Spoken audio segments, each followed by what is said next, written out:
Ronald Acuna Jr. is out with an ACL tear. He's out for the season. So the Braves now have lost their Cy Young finalist and Spencer Strider earlier in the season, and now they lose their MVP. Are you counting out the Braves because the Phillies are really hot and are taking over that division, it seems like? Braves are done like dinner. Philly's so hot right now. Dude, I don't know how you can come back. I think if you could have sustained one of those injuries. We talked about it when Strider went down. It's going to have to rely on the offense when you have such young offense. But whenever that cornerstone goes, oof, man, I think even if Philly wasn't playing as hot as they are right now over an entire season, I just couldn't see them keeping up with the Phils.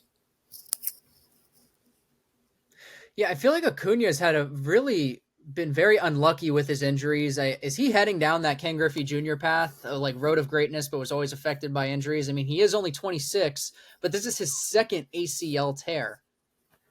Exactly. Dude, it's like it's the timeline of recovery for these injuries too that's tough. It's not like he's like breaking a wrist and he's out 6 to 8 weeks. Like this is going to linger into the fall of next year.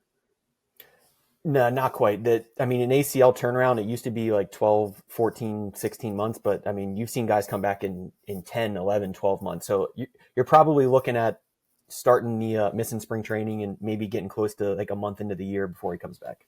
Yeah, but still, that's an entire offseason. It's an entire offseason. But he'll still be able to swing and all that type of stuff. It's just non-contact injuries to me.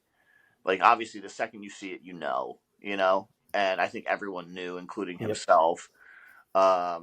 But if you look at his last 4 years, like, I feel for the guy, and like, I know injuries suck, and I know we kind of like bash Trout for not being healthy because he's not healthy again, but with Acuna, the pattern starts to kind of play out, and then as a general manager, like, what do you pay this guy when it's time?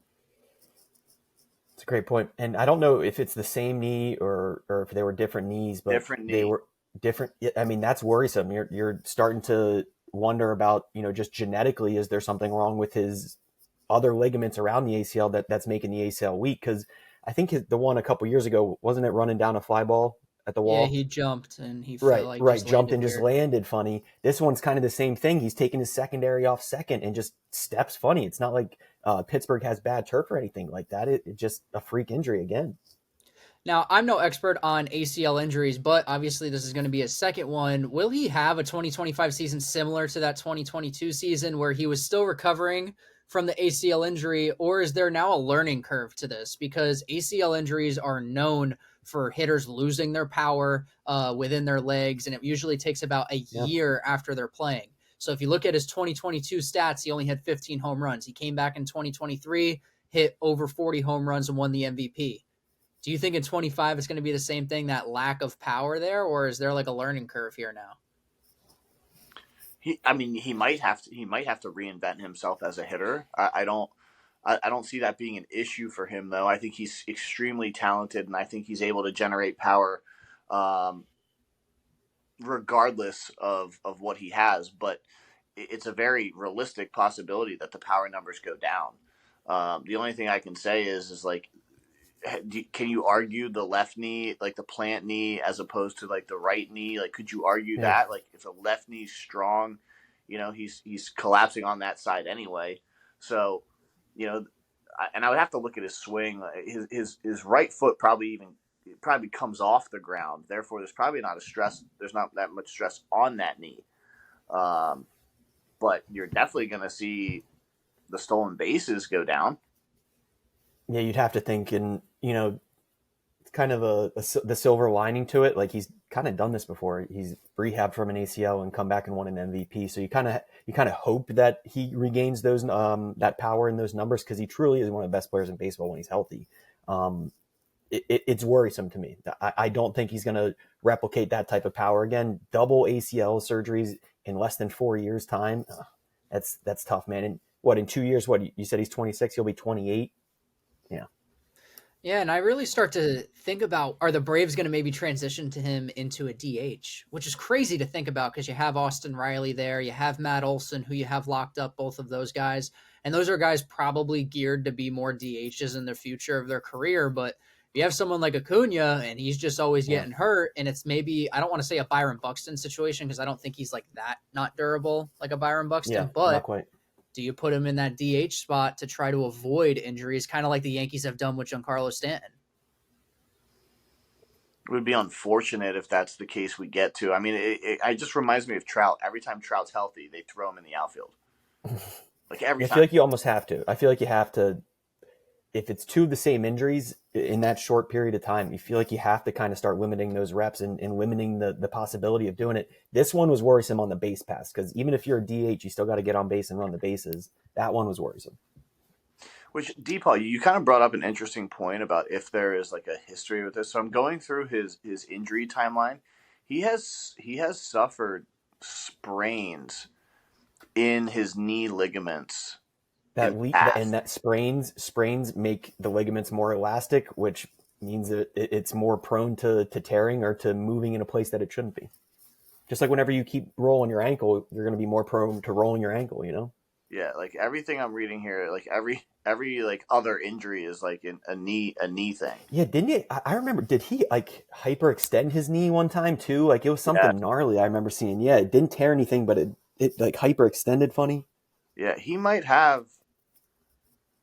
He might have that Trout luck, dude. Yeah, he might have that problem, which is alarming. I will say this. I didn't say it before. I think that I'm not counting the Braves out just because of how bad that division is. The Marlins aren't good, the Nationals aren't good, and the Mets are terrible. The Mets.